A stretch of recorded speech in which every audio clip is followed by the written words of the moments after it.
Mes amis Capricorne, bonjour et bienvenue sur la chaîne Tarot à merveille.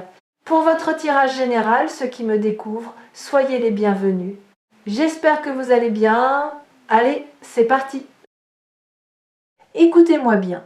Ce que je m'apprête à partager avec vous, je ne l'ai jamais formulé de cette manière. En 47 ans de pratique, de recherche, d'écoute, j'ai vu beaucoup de choses, des messages forts, des énergies puissantes, des moments de grâce où la clarté traverse le voile comme un rayon de soleil perce un ciel d'orage. Mais ce qui se présente aujourd'hui est d'une précision que je n'avais encore jamais rencontrée. Et cette précision n'est pas pour tout le monde, elle est pour vous, spécifiquement pour vous. Pour la personne qui regarde cet écran en ce moment et qui sent là dans sa poitrine que quelque chose vibre, ne quittez pas cette vidéo.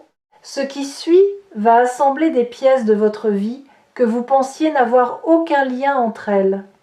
Il y a dans votre existence des fils séparés, éparpillés, des événements, des rencontres, des choix, des souffrances, des joies qui semblent appartenir à des histoires différentes, comme si votre vie n'était pas une seule histoire mais plusieurs, empilées les unes sur les autres sans connexion apparente. Le premier fil, c'est quelque chose que vous avez vécu très jeune, un moment fondateur que vous minimisez peu, être aujourd'hui parce qu'il semble petit vu de l'extérieur, mais qui a laissé en vous une empreinte profonde. Le deuxième fil, c'est une relation qui a marqué votre vie adulte, pas nécessairement une relation amoureuse, peut être un mentor, un ami, un membre de votre famille, quelqu'un qui vous a appris quelque chose d'essentiel, souvent sans le vouloir, parfois en vous blessant. Le troisième fil, c'est ce que vous vivez en ce moment, ce que vous traversez depuis quelques semaines, ce sentiment diffus que quelque chose se prépare, que les pièces bougent sur l'échiquier, que le vent tourne. Ces trois fils, vous les avez toujours vus séparément. Aujourd'hui, pour la première fois, vous allez voir comment ils se rejoignent. Et ce point de convergence va éclairer votre chemin d'une manière qui rend tout le reste soudainement lisible. Commençons par le premier fil. Ce moment de votre enfance. Je ne connais pas les détails de votre histoire, mais je sais ceci. Il y a eu un moment dans vos premières années où vous avez compris quelque chose que vous n'auriez pas dû comprendre si tôt. Une vérité sur le monde, sur les adultes, sur la nature de la vie, que les autres enfants autour de vous ne voyaient pas. Peut-être que vous avez perçu une injustice que les adultes faisaient semblant de ne pas voir. Peut-être que vous avez ressenti la douleur de quelqu'un qui souriait. Peut-être que vous avez eu une intuition si forte, si précise, que personne ne vous a cru quand vous avez essayé de l'exprimer. Et à ce moment-là, une décision silencieuse s'est prise en vous. Pas une décision consciente, une décision de survie. Vous avez décidé de fermer une porte. La porte de cette perception trop aiguë, trop fine, trop dérangeante pour un monde qui ne voulait pas l'entendre. Cette porte fermée, vous l'avez presque oubliée. Elle fait partie des murs de votre psyché depuis si longtemps que vous ne la distinguez plus. Mais elle est là. Et derrière elle, intacte, attend la capacité que vous avez scellée ce jour-là. Votre capacité à voir ce que les autres ne voient pas, à sentir ce qui se cache sous les surfaces, à entendre les mots derrière les mots. Cette capacité n'a pas disparu, elle a hiberné. Et les tremblements que vous sentez depuis quelque temps, ce sont les premiers signes de son réveil. Passons au deuxième fil. Cette relation marquante. Il y a une personne qui a traversé votre vie et qui a laissé une trace disproportionnée par rapport au temps passé ensemble. Peut-être que cette personne est encore dans votre vie. Peut-être qu'elle en est sortie. Mais son empreinte reste. Et cette empreinte a une forme particulière. Cette personne vous a montré, peut-être involontairement, ce que vous ne vouliez pas voir en vous-même, pas vos défauts, vos forces. Elle vous a reflété une version de vous que vous n'étiez pas prêt à accepter, trop lumineuse, trop puissante, trop réelle. Et face à ce reflet, vous avez fait l'une des deux choses suivantes. Soit vous vous en êtes éloigné et effrayé par ce que vous voyez, Soit vous vous êtes accroché à cette personne en confondant sa lumière avec la vôtre, en croyant que sans elle, cette version meilleure de vous cesserait d'exister. Dans les deux cas, la leçon est la même. Ce que vous voyez dans cette personne existait déjà en vous. Le miroir n'invente pas l'image, il la révèle. Et cette personne, qu'elle soit encore présente ou depuis longtemps partie, a joué un rôle précis dans le plan de votre vie. Elle est venue déposer une graine, la graine de la reconnaissance de soi. Et cette graine, arrosée par le temps, par les épreuves, par les larmes versées, les silences habités, est en train de germer maintenant. Maintenant, le troisième fil, le présent, ce que vous vivez en ce moment, cette sensation de veille, de préparation, d'anticipation sans objet précis n'est pas de l'anxiété, c'est de la prescience. La conscience avant l'événement. Votre être tout entier sait que quelque chose approche et il se prépare. Pas en accumulant des provisions ou en construisant des murs, en s'ouvrant, en se rendant disponible, en faisant de la place pour ce qui n'existe pas encore dans votre réalité mais qui existe déjà dans votre champ de potentiel. Et voici le moment où les trois fils se rejoignent. Fermez les yeux une seconde, juste une seconde, et visualisez ces trois fils. Un fil doré, celui de l'enfance et du don originel, un fil rouge, celui de la relation qui a éveillé ce que vous refusiez de voir. Un fil blanc, celui du présent, de cette ouverture que vous sentez grandir en vous. Voyez-les s'approcher les uns des autres, se toucher, s'entremêler. Et au point exact où ils se croisent, une lumière s'allume. Pas aveuglante, chaude, précise. Comme la flamme d'une bougie dans une pièce sombre qui soudain révèle que la pièce était remplie de trésors depuis le début. Vous n'étiez pas dans une pièce vide. Vous étiez dans une pièce riche, mais sans lumière pour le voir. La lumière vient d'arriver, et elle ne s'éteindra plus. La capacité que vous avez fermée dans l'enfance, la leçon que cette personne marquante vous a apportée, et l'ouverture que vous vivez en ce moment. Ces trois éléments ne sont pas trois histoires séparées, ce sont trois actes d'une seule et même pièce. Le premier acte a installé le don, le deuxième acte l'a éveillé par friction, le troisième acte, celui que vous vivez maintenant, le libère. Et quand un don se libère après avoir été contenu pendant des décennies, l'énergie qui se dégage est immense. C'est un barrage qui s'ouvre. C'est une rivière retenue qui retrouve enfin son lit naturel. Et cette énergie va se manifester dans votre vie d'une manière que vous ne pouvez pas encore imaginer, mais que vous sentirez dans chaque cellule de votre corps. Le message précis dont je parle, celui que je n'ai jamais vu avec autant de clarté, c'est celui-ci. Vous n'êtes pas en train de commencer quelque chose de nouveau. Vous êtes en train de terminer quelque chose de très ancien. Un cycle qui a commencé bien avant que vous en ayez conscience. Un cycle de fermeture et de réouverture, de perte et de retrouvailles, d'exil et de retour. Et la fin de ce cycle, c'est maintenant. Pas dans un futur abstrait, maintenant. Il y a un mot pour ce que vous vivez, mais ce mot est souvent mal compris. Ce mot, c'est alignement. On entend ce terme partout dans les livres, dans les vidéos, dans les conversations sur le bien-être, mais l'alignement véritable n'a rien à voir avec l'image paisible qu'on en donne habituellement. L'alignement véritable est un acte de courage radical. C'est le moment où vous cessez de vivre selon les attentes des autres et commencez à vivre selon votre propre boussole intérieure, et ce moment est rarement confortable. Il est souvent accompagné de doutes, de solitude et de cette sensation vertigineuse de n'avoir plus de sol sous les pieds. Mais voici ce que le vertige ne vous dit pas.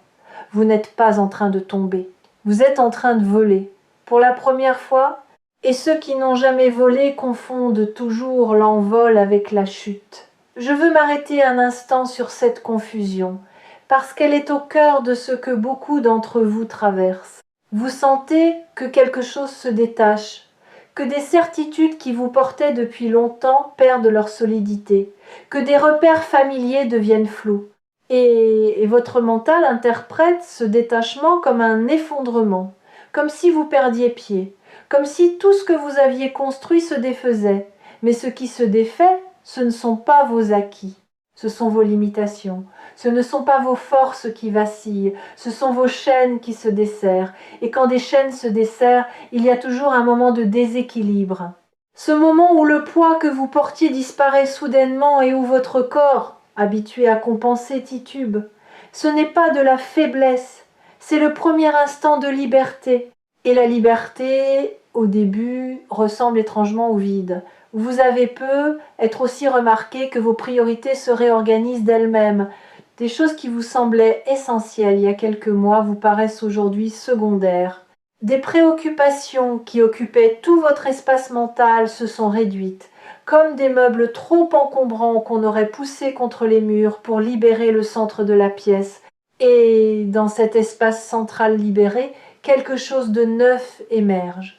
Pas encore totalement formé, pas encore nommable, mais présent, vivant, palpable. Comme une musique qu'on entend à travers un mur et dont on ne distingue pas encore la mélodie, mais dont on perçoit le rythme.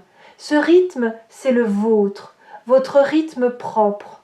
Celui que vous aviez abandonné pour marcher au pas d'une cadence qui n'était pas la vôtre. Quelque chose dans votre environnement va changer, pas parce que l'environnement décide de changer, mais parce que vous, en changeant, allez modifier la manière dont votre environnement réagit à votre présence. Les conversations vont prendre une profondeur nouvelle. Les regards vont durer une fraction de seconde de plus. Les portes que vous poussiez en vain vont commencer à céder, non pas parce qu'elles étaient verrouillées, mais parce que vous ne les poussiez pas avec la bonne énergie. L'énergie de celui qui force est différente de l'énergie de celui qui sait, et vous commencez à savoir. Ce savoir n'est pas intellectuel. Vous ne pourriez pas le mettre dans un livre ou l'enseigner dans une salle de classe. C'est un savoir corporel, cellulaire, le genre de savoir qui vous fait prendre une décision en 3 secondes là où vous auriez hésité pendant des mois, qui vous fait dire une phrase exacte au moment exact sans l'avoir préparée, sans même comprendre pourquoi ces mots-là sont sortis de votre bouche, qui vous fait sentir avec une certitude absolue que telle direction est la bonne. Même quand toute la logique du monde vous dit le contraire, ce savoir c'est votre don, celui que vous avez fermé enfant, celui que cette personne a effleuré sans le savoir, celui qui se déploie maintenant avec une clarté sans précédent. Si vous êtes tombé sur cette vidéo de tarot à merveille, demandez-vous pourquoi, parmi les millions de vidéos disponibles, et c'est celle-ci que vous regardez. Demandez-vous pourquoi ces mots précis, dans cet ordre précis, résonnent en vous comme s'ils avaient été écrits pour vous. La réponse est simple et vertigineuse à la fois parce qu'ils l'ont été. Pas par ma volonté, par ce mouvement mystérieux qui fait que les bons messages trouvent les bonnes oreilles au bon moment. Vous étiez censé être ici, en ce moment, avec ces mots dans votre esprit et cette sensation dans votre cœur. Maintenant, parlons de ce qui change. Parce que le titre de cette vidéo dit que cela change absolument tout. Et je pèse mes mots. Ce qui change n'est pas une circonstance extérieure, c'est la grille de lecture. C'est le prisme à travers lequel vous regardez votre vie. Imaginez que pendant des années, vous ayez regardé le monde à travers un verre teinté de gris. Pas noir, pas opaque, gris. Suffisamment transparent pour fonctionner, pour avancer, pour vivre, mais gris. Drainant les couleurs de chaque expérience, atténuant les joies, amplifiant les peines.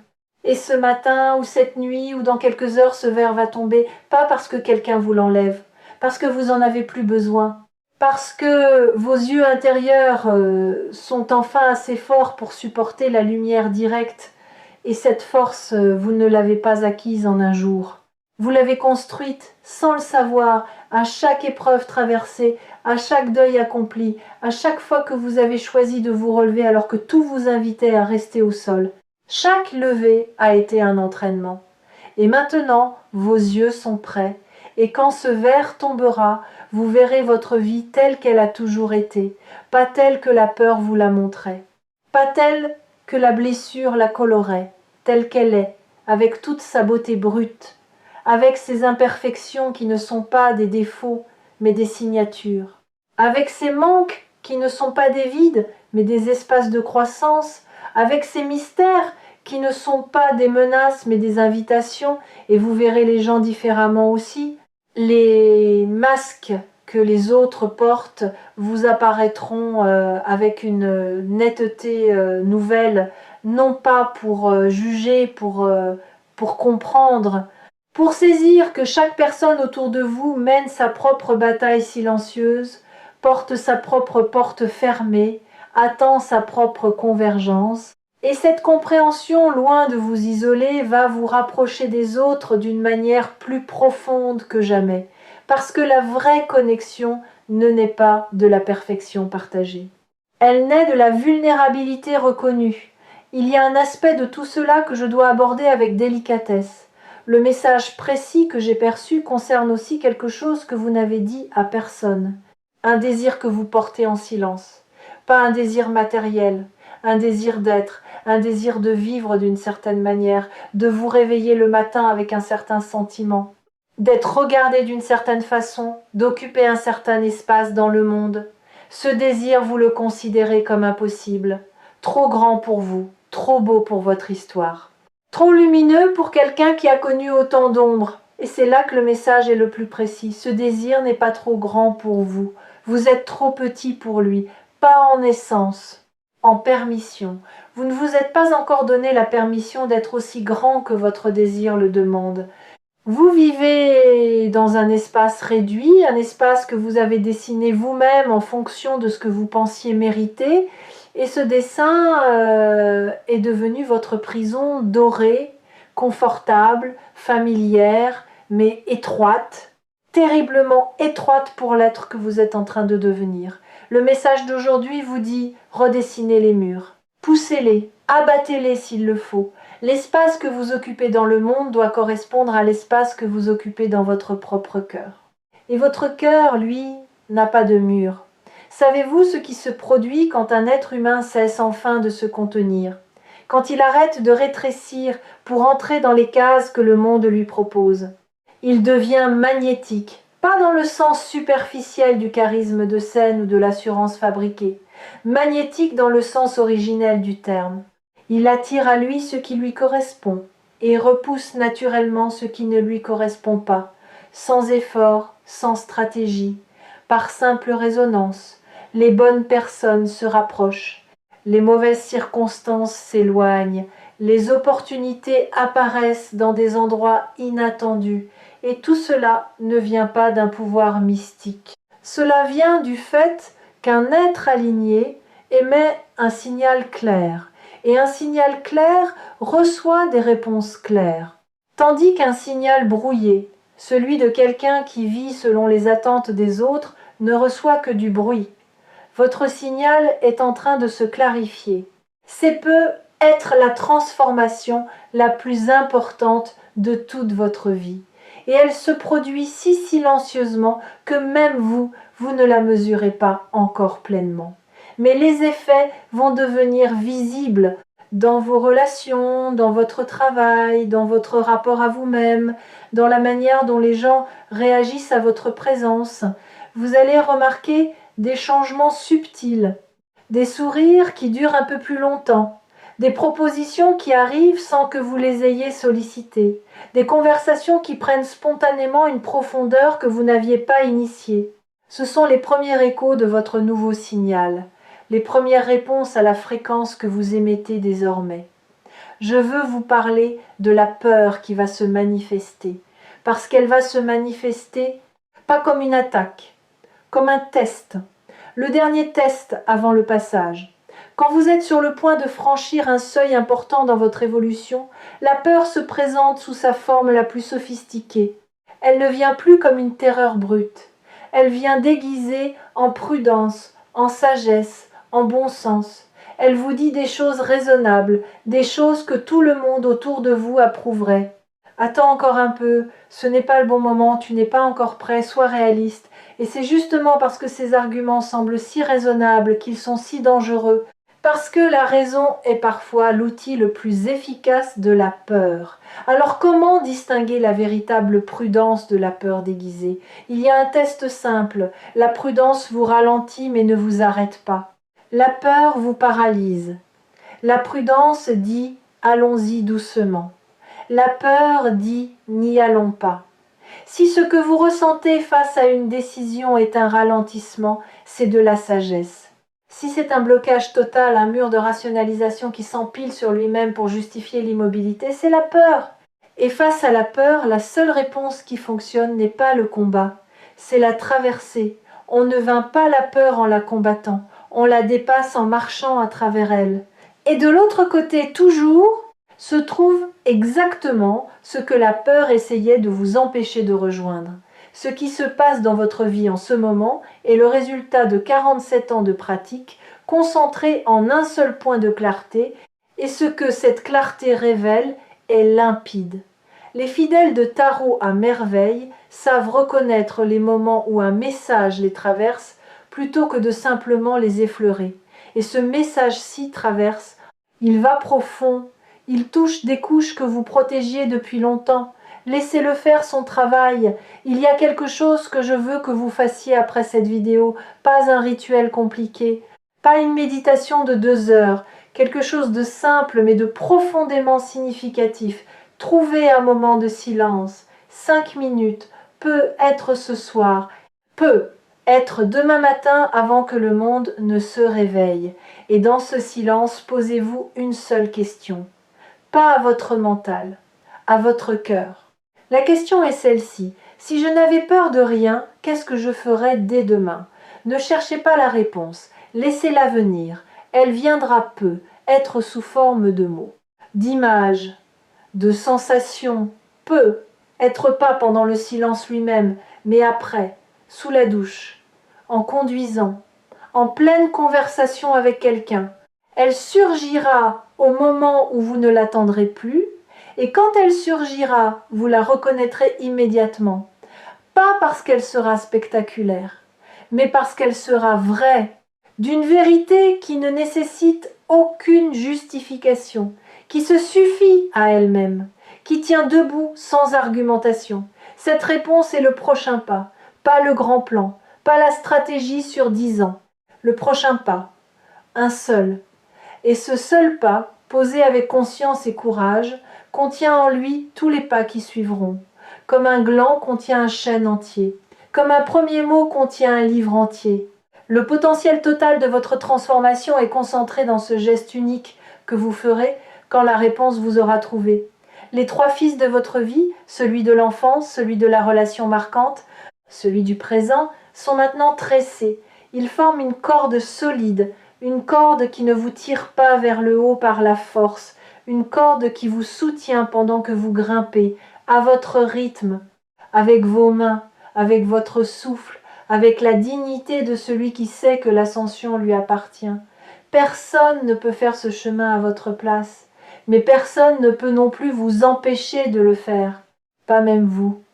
Parce que le mouvement est lancé, le barrage est ouvert, la rivière coule, et une rivière ne remonte pas à sa source. Alors cessez de douter de ce que vous ressentez. Cessez de chercher des confirmations extérieures pour ce que votre intérieur hurle déjà. Cessez de demander la permission à ceux qui n'ont pas accès à votre carte. Votre carte est unique, votre chemin est unique. Et le message d'aujourd'hui, le plus précis que j'ai jamais perçu, vous confirme que vous êtes exactement là où vous devez être pour que la suite se déploie. Tout change, pas autour de vous, en vous. Et quand ça change en vous, tout le reste suit, inévitablement, irrévocablement, magnifiquement. Merci d'avoir été là jusqu'au bout. Si vous sentez que ce message porte une vérité qui vous concerne, partagez-le, pas pour moi, pour la personne qui, comme vous il y a quelques minutes, est sur le point de cliquer sur cette vidéo sans savoir encore que sa vie est en train de changer. Et n'oubliez pas que Tarot à merveille sera toujours là quand vous aurez besoin d'un rappel. Quand les fils de votre vie sembleront à nouveau séparés, quand le doute brouillera la clarté, revenez, écoutez, Et rappelez-vous que la convergence a déjà eu lieu, qu'elle est irréversible et que le meilleur de votre histoire est encore devant vous.